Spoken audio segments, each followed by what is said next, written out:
Welcome back to Around the Shoe on the Bill and Doug Show. Doug Lesmerises and Bill Landis, joined every Monday by two great members of the Ohio State football beat. This week from the Delaware Gazette, Dylan Davis. Thank you for being here. My pleasure. Thanks for having me, fellas. And from Menace to Sports, Kris Drew. Kris, thanks for being here. Yeah, really excited. Thank you for having me.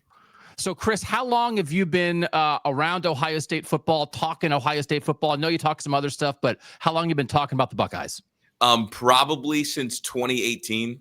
It's funny. I was a board op on WAKR and handled the phones. And last time you and I spoke, I was late calling you, and you let me know that I was late calling you for a guest appearance. So that was kind of the early parts of my my Ohio State football, I guess, tenure. But no, it was my fault. So don't even worry about it. No, this is always one of those when it's old, jerky old Doug comes back to bite slightly more mellowed older Doug every now and then. I'm like, why is that guy like that? Why is that? No, guy like that? It was good. I needed it. It wasn't my show, but I actually got asked to call you from somebody else because they were late already, and so I, took it because they knew that you were going to say something about the lateness. But that was like the early days of my Ohio State football coverage. So, well, it wasn't real coverage. I was just handling the phones for like a weekend show. What an introduction! Like, oh God, make Kris call this jerk. Okay, blanket apologies. Actually, to everyone that I have wronged in my career of being a maniac Ohio State beat writer. Blanket apologies. No, you didn't wrong anybody. And honestly, like when I saw that you reached out, I was like, wow, like this is really cool. It was kind of like a full circle moment for me because then like nobody knew who I was. I wasn't even on a microphone, and like here we are. So I'm thankful you let me know to be punctual. You just should. When I reached out to say you want to be on the show, you just should have yelled at me and said, "Cram it up, cram hole, Lesmerises." That's the full circle moment. Thank you for being here, Kris. Dylan Davis, how long you been doing this Ohio State thing? This is my 7th year on the beat. My first year was 2019, so my entire time on the beat has coincided with Brian's time at Ohio State. So I've been there the entire step of the way. Not long in my 7 years on the beat. So yeah, that's like you come in with the new coach, then it's like you're good to go in lockstep, man. Yeah, it would have been nice to experience just what Urban was like, and being in the Woody at times with Urban. But it's been nice to just have seen Ryan grow throughout the years and how he's grown, and be there every step of the way there. So that's been cool. Okay. Did I ever do anything to you? Otherwise, I jerk to you, no, Dylan? No, Doug, you've never wronged me before. Nothing but love for you, Doug. You and Kris can sort that stuff out when the show's over with, but we're all good. Bill, you want to tell any Doug jerk stories real quick before we get going? I think you probably have a few. We only have like 40 minutes, so that's an off-season show. We'll just have everybody that Doug screamed at in his life. All right, we're going to do 5 Ohio State topics talking about the Buckeyes. We're going to start number 1. Kris, we'll start with you. On a scale of 1 to 100, 100 is like pure freak out. 1 is it's fine. What would you say is your number for how concerned folks should be about what's going on with Jeremiah Smith and Carnell Tate and their health? Probably like a 77. I think it's a C+ in the good old scale of, I guess, academics. I'm a little bit concerned because I think, like, obviously when the best player in the country like goes down, or like there is some concern there. I feel like some of my nightmare fuel comes back, some PTSD from like previous Ohio State teams that you see like really good players go down, and they're really good players for a reason. So that's probably my concern level. More concerned than I want to be, just because like when you go through a season, it's like, what's the one thing that Ohio State has that is an advantage every time they step onto any field? And it's like that receiver core, and it just makes Julian Sand that much better. So for me, it's about a 77, not quite 80, definitely concern level. I do think this team, though, is super deep everywhere else, so they can kind of get by. But obviously, like, you want healthy Jeremiah kind of going down the home stretch. Yeah. I'll be very curious where everyone lands on this number. Dylan, what you got? Yeah, I put it at about a 40 out of 100. So which would put it somewhere on the scale of like mildly concerned, but like maybe slightly less than mildly concerned. Look, the timing of it's not great. You're heading into the penultimate week of the regular season for Jeremiah to be dealing with a nagging injury. Yeah, it's not a great place to be in, and certainly with Carnell having not played the last 2 weeks at all, and you hope that he can play this week, because that's a tough spot to be going up to Ann Arbor having not played, and who knows how much he's really been practiced for 3 weeks prior to that. So the timing of it's not great. Look, the inconsistencies in the run game make it so that like Ohio State really needs that big advantage in the pass game. So that's not great as well. But the one of the reasons I put it at a 40 and not maybe a little bit less than that was because you guys were in press conferences with Ryan when we talked about Jackson Smith and Jigba back in 2022. Doug, you alluded to it in the press conference after the game on Saturday. I remember, when Jackson came back for that Iowa game and he played sparingly, and it appeared he left that game with an injury. He was hurt when he left that game. At least it appeared like that to everybody else. In the following week they played Penn State, and there were questions to Ryan about Jackson's availability that week. And I believe it was Austin Ward who asked Ryan hey, did Jackson hurt himself again, like a different injury in that Iowa game? And Ryan downplayed that, and told him, that it was just a pitch count thing. And, I didn't really love the answer to it. So I just wanted to get direct response to Ryan. So I asked a few questions later. Hey, Ryan, just to be clear, Jackson didn't leave that Iowa game for any other reason than a pitch count. He wasn't hurt for any, in any way. And Ryan said no. And I said, so that means he's on track to play on Saturday against Penn State. Ryan said, that's the plan. History, never played again. All Jackson play again. So that I understand why people are concerned in that regard, because we've seen Ryan, kind of handle an injury where he just didn't want to be forthcoming with it. So it makes you wonder when Ryan says he's told you, Doug, definitively, no, there's no long-term concern. Do you buy that? I don't know. Yeah. There's reason not to buy it. There's precedent on that. So. Yeah, that has to be leaking into the minds of Ohio State fans as they try to sort through all of this. Bill, right? It has to affect us somehow. It affects me. I know that. Right? That's the nightmare fuel. That's what it is. That's it. That's the nightmare fuel. The fact that Ryan has honestly never been super honest and forthcoming with the injuries. So yeah, that's the thing that's really concerning. That's the thing that freaks me out. It's this is a nagging thing that he's dealing with. It's nothing serious. It's okay, you said this to us before. Yeah. And with JSN, that team wins the national title. Mm-hmm. So it's my concern level is a little bit higher because it's the goal, the want, the push is to go back to back because this team looks like in the field full of, no real dragons, they are the dragon. And so that's why my concern level is a little bit higher than just the 40, because we've, like Dillon said, we've seen it before. This is the night. Yeah. Man. Yeah. No, that's why I would say based off what I have observed of Jeremiah playing, I thought he looked fine, right? Mm-hmm. And Carnell went through warmups against Purdue and he looked fine. So based off that, my number would be low. But I don't believe anything Ohio State says about injuries. Ryan Day, listen, he's a great coach. He's a stand-up guy. There's a lot of things I like about Ryan Day. Don't believe a word he says about injuries. So because of that, I'm a 62, I think, on this, because I just don't know where the truth lies. My guess is that we see them play against Michigan and everything will be fine from there. That's also kind of a hope, right? I on behalf of Ohio State fans, right. But I won't pretend to know exactly what the deal is. And because of the way that Ohio State chooses to talk about this stuff, it just leaves a lot up for interpretation. So I'm going to be on the higher end until that changes. That's a good point. And I guess I separate it into what I think about the injury itself and how injured I think they are. That lowers my concern level. But if you're just talking about the way Ohio State handles this stuff, that also raises that number as well. So. Mm-hmm. Yeah, that's kind of how I did it. To me, I'm still maybe at around a 5% of is this really going to be a thing? That these injuries are devastating. But then to me, it is a 95%. If they are, it changes who Ohio State is. So I'm going to be at 50%, 95 plus 5 divided by 2. But it's hard because obviously, as you guys kind of said it all, it does factor in a little bit. But the one thing I also will say is it felt like some of the stuff with JSN is he got hurt in the first game, hamstring. He tried to come back week 3 against Toledo and played some. So for instance, Carnell, if it's okay, well, Carnell felt something didn't play against Purdue, didn't play against UCLA. I would assume why would he play against Rutgers at this point? Maybe they're trying to learn some lessons from JSN of did we try to push the guy? Did he come back too soon? We're trying to be super careful.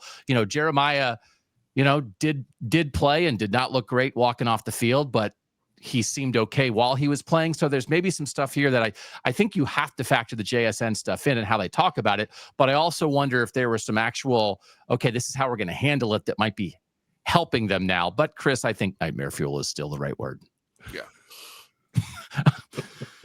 Great. Now, everyone watching this, enjoy your nightmares. If you have nightmares about Ohio State's receiver room and passing game tonight, please direct your inquiries to Kris Drew. I think it's just both of them, Doug. I think it's both of them. I know. Something that's the real nightmare feel. Because I think you can survive one or the other. And it's the chance that neither one of these injuries are serious at all. It's okay, I don't know. And I'm trying to be I'm trying to tell myself, look, it was cold, and when it gets cold, the muscle tightens up, and that's why he was limping. I've limped like that when it's cold too. I haven't, but I could. I don't know. Yeah. Also, No, it was like 60 degrees. Yeah. Yeah. Raining. Well, they had heaters on the UCLA sideline, so he's from Florida. I don't know. That's right. Yeah. Send him back to Florida for 2 weeks and warm him up and get him ready for nightmare Michigan. fuel, dude. It's what it is. Nightmare fuel. All right, we'll move to question 2, Dillon. We will start with you. What do you feel like is the biggest external threat? Something that another team, or the way another team might do something, a type of thing that an outside team or situation might present to Ohio State. The biggest external threat to Ohio State's chances of repeating as national champs. Yeah, I thought about this a lot and went through, the national landscape. And full disclosure, I think Ohio State's the best team in the country. Not to say that they don't have any question marks or things that could potentially be an Achilles heel and then falling short of their goals. But I think Ohio State's the best team in the country. So, in thinking about what's really out there that would concern me as an Ohio State fan, like, look, Georgia's playing really well right now, playing very well right now. Gunnar Stockton's playing very well. Like, their D line is one that I'm not entirely sure, gives Ohio State a ton of problems. Like, Ohio State's obvious, maybe potential weaknesses up front on the offensive line. And that's been talked about a lot. And it's not just a Tegra thing either. I think a lot of people want to put that on Tegra and make it a Tegra thing. It's not always Tegra and some of these issues Ohio State's had up front. So, I don't know that Georgia's defensive line against Ohio State's offensive line is like a huge, disadvantage for Ohio State. I look at Indiana as well, and I don't think Indiana's run game is good enough to I think Ohio State would have a fairly, not easy, but Ohio State would be able to make Indiana one-dimensional and make, Fernando Mendoza have to throw the football. And we've seen Fernando Mendoza make a lot of mistakes lately, and be careless with the football. So, like, I just go through these teams and I see, like, there's obvious ways that I think Ohio State could beat all these teams. So I don't see a big external threat. If I had to pick one thing, I think it's probably Indiana, but I struggle to pick an external threat that I really thought like that's really dangerous for Ohio State. I think the biggest issues that are dangerous to Ohio State are internal threats, which we'll get to in a little bit. That's well said. Bill, you got one? I was just sort of thinking about how the playoff bracket might play out, and I do think if Ohio State beats Michigan, beats Indiana, gets to the Rose Bowl, I honestly do think we could have another Rose Bowl where the two best teams in the country are playing each other. And like, because it does feel like we're kind of cruising towards a Notre Dame, Oregon 8-9 game that would send that winner to play potentially Ohio State in a Rose Bowl. And I don't know that I definitively think that Oregon and Notre Dame are like top 3, top 4, but I think I'm about there, especially if Oregon can get healthy at the receiver position but before the playoff time comes. So it could just be that Ohio State ends up with sort of like the toughest draw, right, of the playoff field, and has to face a very good Notre Dame or very good Oregon team in the Rose Bowl. And that's not to say that Ohio State can't beat those teams. We've seen them do it, and they can. But you're just not being rewarded for being the number 1 seed in that position. If you look at like SP Plus, right, Notre Dame is 5th and Oregon is 4th. So like you're potentially playing a top 5 team as a number 1 seed in your quarterfinal game, which I wouldn't love if I were any number 1 seed. So, but aside from that, like I'm kind of with Dillon. Like I do think this is the best team in the country. But I do think that the draw can matter, right? We saw for Penn State last year. The draw was great. They didn't have to break a sweat to get to the semifinals.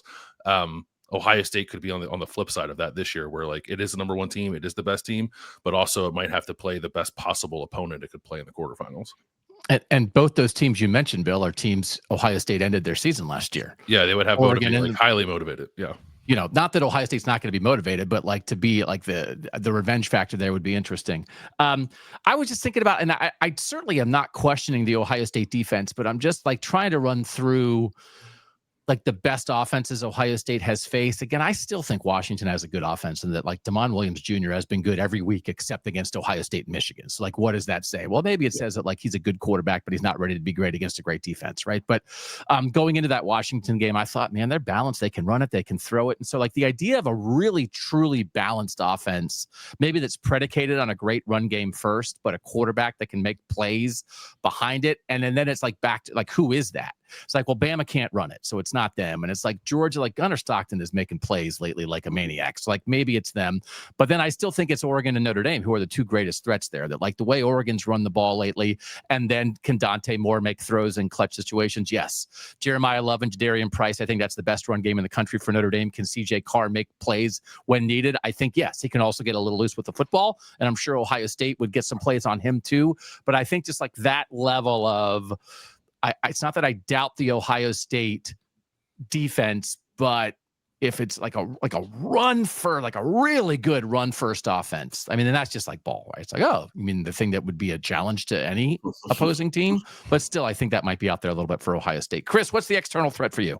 Well, I guess I want to ask a question first, maybe to Bill. Who do you think is a worse matchup for Ohio State, Oregon, or Notre Dame? Out of curiosity, because like for Oregon, like Dante Moore recently has strung together some games and some throws. It's like, okay, like I know you can take over a playoff game if you need to, but the run game, obviously, that Doug was alluding to is ridiculous. And I was just curious your thoughts, because what scares me more is like quarterbacks who can get really, really hot.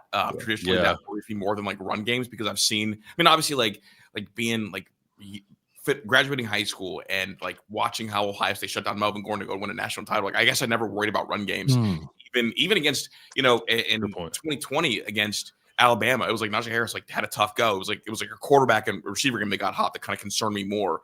So I guess I'll ask both of you, all three of you, like, because for me, the three teams that are like the external threats are the ones we mentioned, like Notre Dame, Oregon, and then Georgia too. I think Georgia right now is kind of like hitting a level, and Mike Bobo's done a better job recently. And Gunnar Stockton is also picking up first downs with his legs too, and I think that's a unique element that adds to the run game.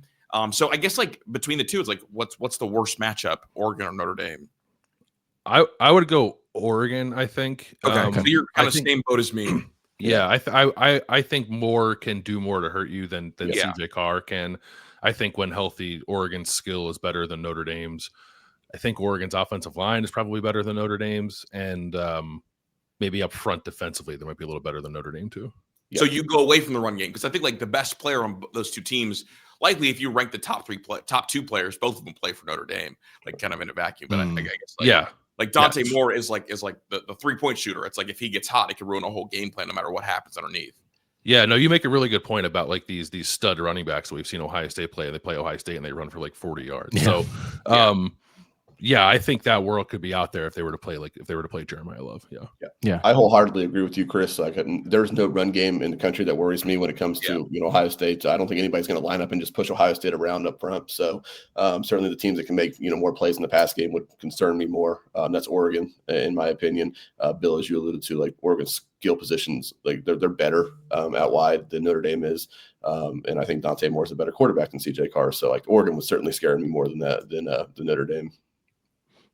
I do think, Chris, like as much as I'm very eager for Big Ten teams and Ohio State to face SEC teams in the playoff, like I'm also pretty eager to see Ohio State against Oregon or Notre Dame or both, depending how the bracket falls, because I do think like these matchups are maybe the most difficult, but also the most interesting. No, I agree. And also like if you can get 2 national championships packed into 1 year, like I would take it, because that's what I think it's lining up for. Like, here we go. If we are in that side of the bracket and it's Notre Dame and it's Oregon and it's us, like that is the national title. And, and then I'll just like the SEC team on the other side, like that'll be the coronation. Like, cool. Like we already won the Natty. The coronation's next. So firmly agree. No, firmly agree. Yeah. Yeah. All right. Let's go internal threat, Bill. We'll start with you. So other than the receiver injuries, when it's go time for Ohio State in the playoff against the other best teams in the country, what do you think potentially is the internal thing that could trip up the Buckeyes?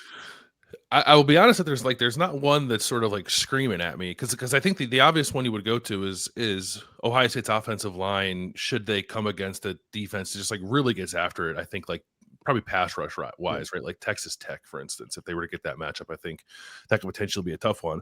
But I thought offensive line stuff was going to derail them last year, and it didn't. So like I can only go so far with that concern. I do agree with what Dillon said, because as we've talked about Ohio State's offensive line, we have really sort of hyper focused on right guard, and I would say probably Austin Saravold, like by and large, has been very good, I think, at left tackle, but there have been issues, I think, creeping up at almost every other spot on the offensive line, probably most often at right guard, but it is fair, I think, to point out that it is not only right guard. You can watch a game and find breakdowns just about everywhere other than left tackle. So I'd like to just see that group continue like rounding into form. Like I would like to see Ohio State figure out exactly what it wants to do at right guard. And it seems like they want to rotate. So it's like, okay, well, who are you rotating? Because I don't think you can rotate 3. So you get Josh Padilla back and then make a choice between him and Gabe Van Sickle of who's going to be your rotational right guard and roll from there. And the other 4 positions, I think, stay the same. But, I still have questions about what exactly the ceiling of that group is once it is sort of intact and you have that plan moving forward. And then if they were to encounter a team that just has a ferocious pass rush, I do think it could be a bit of a tough day.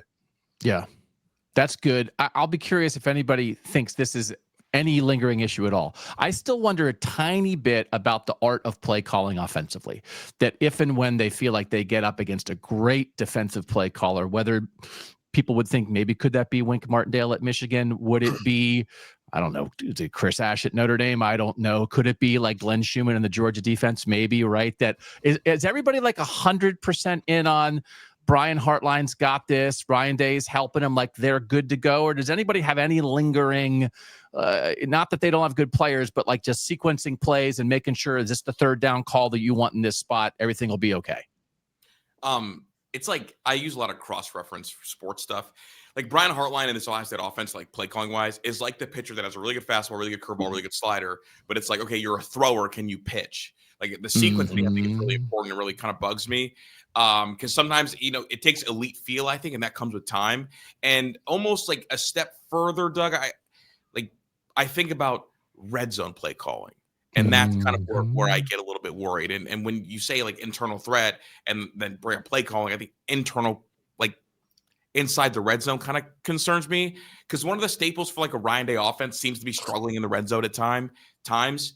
And when you have a play caller that doesn't have like the seasoning that other play callers have in terms of like sequencing, like you mentioned, I think I worry about that. I think I worry about getting into the red zone and like having to kick a lot is kind of what bugs me in a postseason setting. So that's my internal threat to kind of tie it back to your play calling note. Anybody else on Heartline in the play calling, or are you good to go? There's such a fascinating element to this Ohio State team because like we're not going to really know everything about this Ohio State team until we just know, like until that moment comes and either good or bad, we just find out because Ohio State's just kind of slogging along and they're getting through with what they need to do. So I think it could end up being a very big problem, but I guess it's just hard to know that until the moment comes where we're going to find out. You're absolutely right, Chris. Like there's been some moments where red zone issues have been a big issue for Ohio State. It's no secret that last year it wasn't because they had an overpowering run game and they also had the run threat at quarterback, which makes such a big difference down there as the field gets shorter. They don't have that this year, so it could end up being a massive problem. I don't know if it is or it isn't because again, Ohio State's just getting through with what they need to do right now, and a moment's going to come where they're not going to be able to just get by with what they have, and then we'll find out if maybe it was an issue this entire time and just now getting exposed. So. You got any lingering concerns, Landis, or no? Yeah, some, but they are alleviated a little bit by what Ryan Day talked about last year, which was like once they got to the postseason and sort of like past recruiting, I think he felt like he was able to be a little more involved with the offense. So I don't think that means he's going to like take the sticks from Brian Hartline in the postseason, but I do sort of envision a world where he's more heavily involved in offensive play calling in the postseason, and certainly more involved in the game planning of it. So. That could be a bad thing. I'm not saying that's definitely a good thing.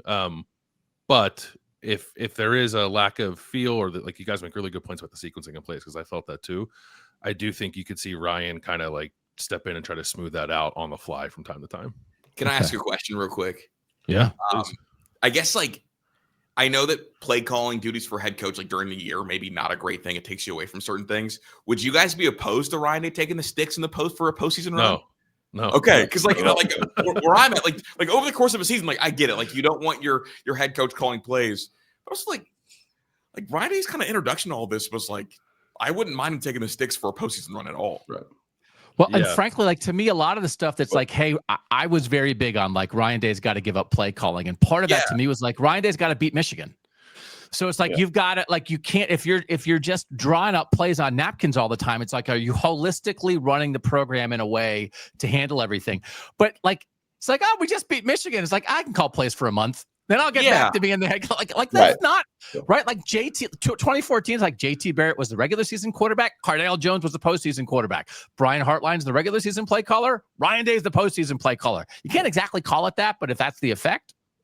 Yeah, over the marathon of the season, it makes a ton of sense, obviously, for Ryan to give those play calling duties away. And look, there's also the element of as well with Brian Hartline, and like they needed to give him something else. You know, they needed to elevate his position within the program as well, and see what that looked like for the future of the program and Brian Hartline's future in that program. So there was that element as well. But like in a marathon, it makes a ton of sense to to give those away. But in a sprint of the playoff, who's your best play caller and who gives you the best chance to find really good rhythm and go win a national championship? There's no question that's still Ryan Day. He's still a very, very talented play caller and accomplished play caller. And so I would not be opposed to that at all.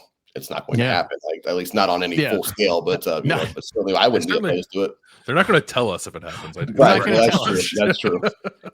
Ryan Day's not going to be holding a sheet that says "I am the play caller" now, but he's not going to have his Waffle House sheet in his hand on the sideline. So. Yeah, Kris. So was the red zone stuff like your biggest internal thing, or was there something else? Yeah, the red zone stuff is my biggest internal thing. Like that's the only thing that I'm kind of concerned about. Other than that, I feel really good with kind of the direction where this team's headed. The red zone thing is like the number one thing for me, and also because like the red zone thing sometimes like feels like a theme of like the Ryan Day programs.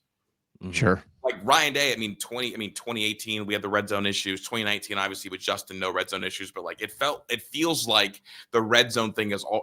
Actually even 19 the red zone thing was an issue against Clemson game. Yeah.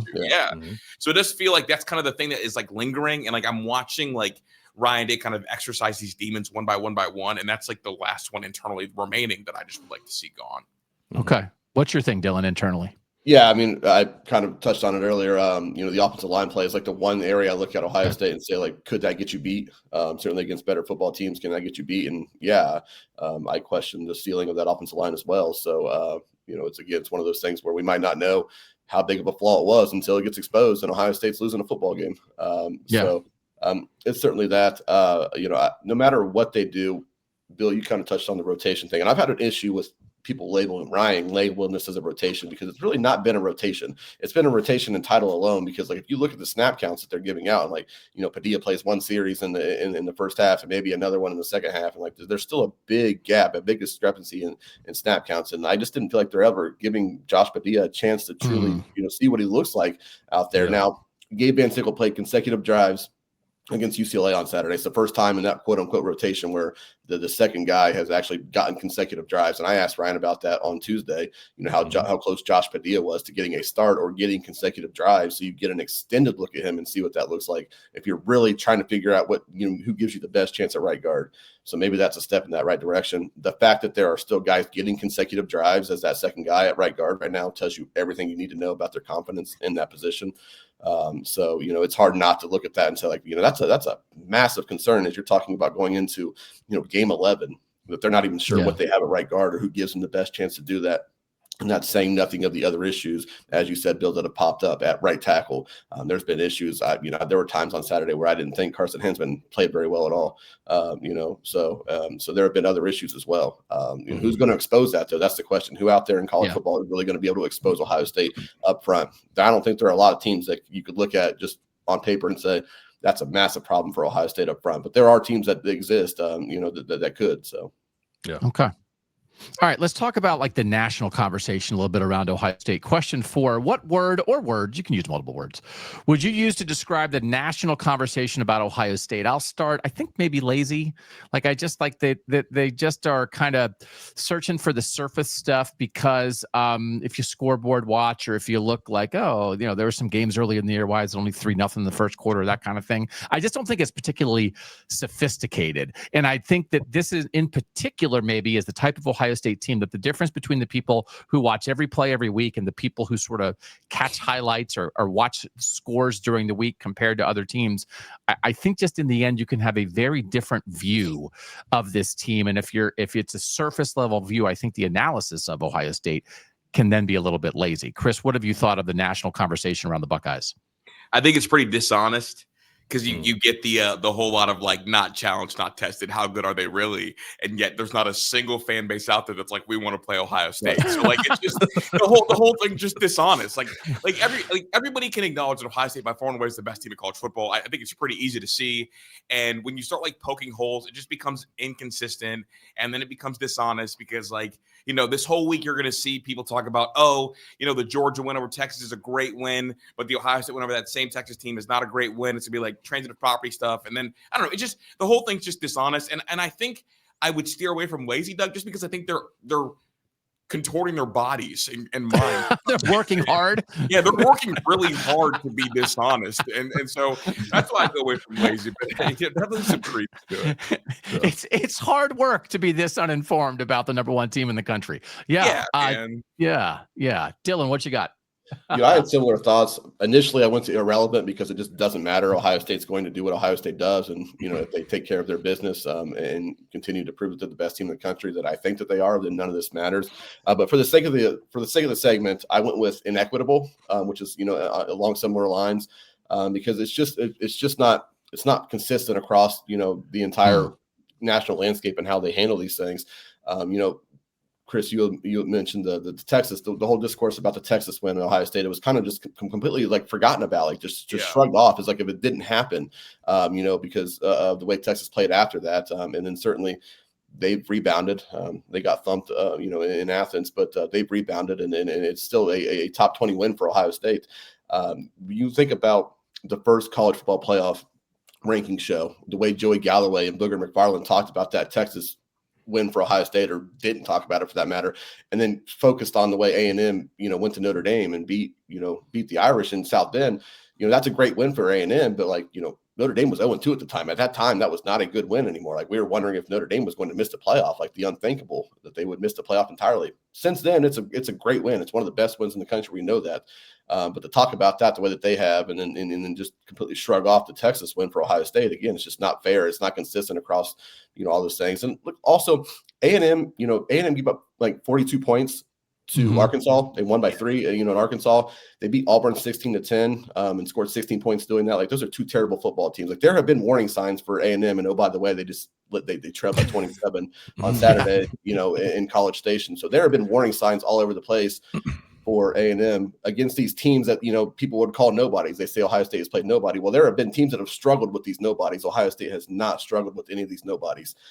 So that there's obviously a ton to be said for Ohio State handling their business against these quote unquote nobodies that we've seen other teams week after week struggle with. So It just seems completely inequitable across, the entire thing. Yeah, no, I think that is true. Especially because the more you compare it to discussions around other team, that's one I think it's especially aggravating for Ohio State fans. Landis, what's your word or words? Yeah, I think you compare it to discussions of like past reigning national champions too, right? Like Georgia was inevitable, but Ohio State, somehow you have to find ways to find chinks in the armor. I'm in agreement with everybody. I had like intellectually dishonest written down as the way I would describe it. Because I do think, and Dillon sort of touched on this, there are like sets of facts about these teams that we have collected over now. We're going into the 12th week or whatever it is, technically 13th week of the college football season. But for some reason, the facts as they apply to Ohio State are sort of like dismissed or like construed in a way to like bring Ohio State down, but then like the same logic is used to prop other teams up.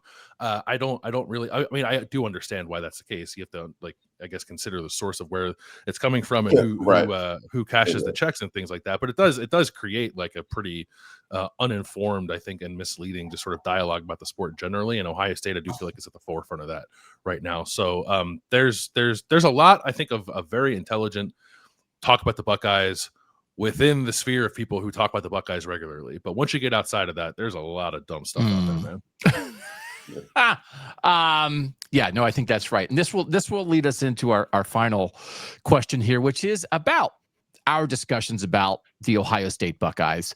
Kris, we'll start with you. What's your favorite thing about talking about Ohio State football? Like, from the big picture perspective, from the minutia kind of perspective, what is that is the most interesting thing about it? The most, for me, well, see, I came up on the high school football side of things. And so I always like love high school coaches that I know, and they've got players that like do well at Ohio State. Like that is my favorite like section of the storyline. Obviously, like, I'm a huge Ted Ginn Sr. guy, being Akron, Cleveland area. like seeing kind of all the athletes come through Glenville. So I love the storylines of guys. And I also love when you see patience like rewarded at Ohio State, and you see that more at Ohio State than other places. So I'm a big storyline guy, Doug. Like I'll keep it honest. Like I love R.L. Reese. Like I don't have the ability to speak rationally about him because of, kind of his rise and kind of the things I saw, from him as a high schooler. And so that's my favorite subpart. Cause like at the end of the day, like covering sports, I mean, this sport in particular is like so much about kind of the development and growth of young men. And I've like drank that Kool-Aid entirely. And that's my favorite thing. Cause back in the day when I first started like doing the whole sports thing, I was just doing stats for the Akron Beacon Journal for OHSAA. And I was like up in the booth and like, saw Joe Burrow against St. V. And like, so like for him in particular, like that kind of story is really important to me. I mean, Paris Campbell, graduated at 17 from Akron, like, right. I mean, from, in Akron at St. V, from like 10 minutes up the road where I was, we graduated the same year. So like to see his story kind of, end in the NFL. Like, I guess like I am really into like the individual stories of recruiting in terms of like what I really love when I get to talk about Ohio State.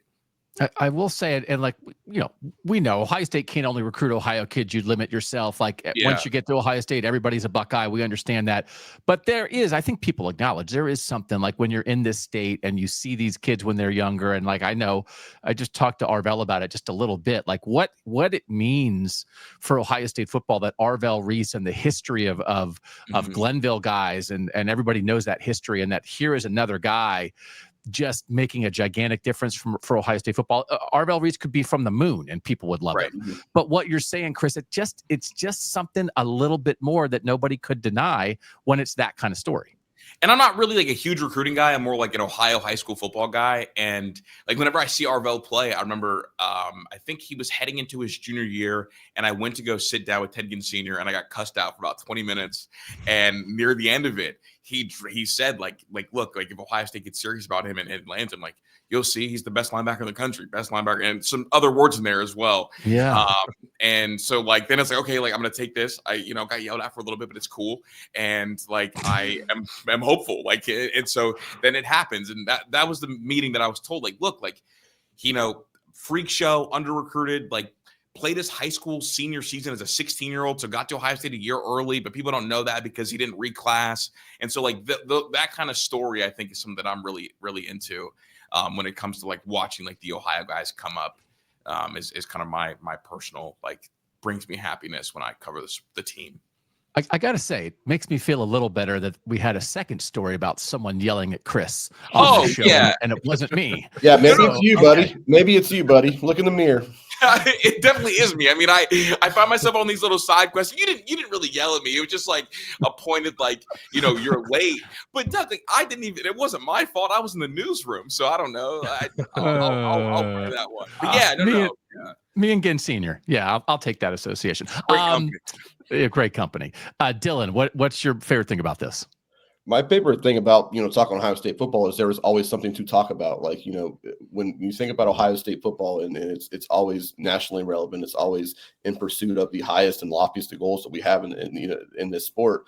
There's always something to talk about. Ohio State fans make sure there's always something to talk about. There's never a dull moment covering Ohio State football, or a dull moment on this beat. And I think, sometimes when I get to talking to other people who are on other beats of programs who maybe don't have that level of sustained success, I just wonder what it would be like. I'm fortunate that like my first job in college sports was covering Ohio State football, which, oh, by the way, the program that I grew up, loving and watching, and things as well. And I just wonder what it's like to not maybe be covering Ohio State football. So yeah, I just love the fact that there's always something to talk about. There's always something to, probably to analyze, to overanalyze, as we do, because we know that we're holding Ohio State to the standard of, being the best in the country. And I love that. And I try not to take that for granted, because I think about covering some other programs and I know that's not the case. Yeah, I think sometimes like other programs, like, oh, it's June. What should we talk about with this other football programs? Like, there's nothing, man. It's like, yeah, for Ohio State, there's something. There's always something. Lance, what would you say? There are a lot of things.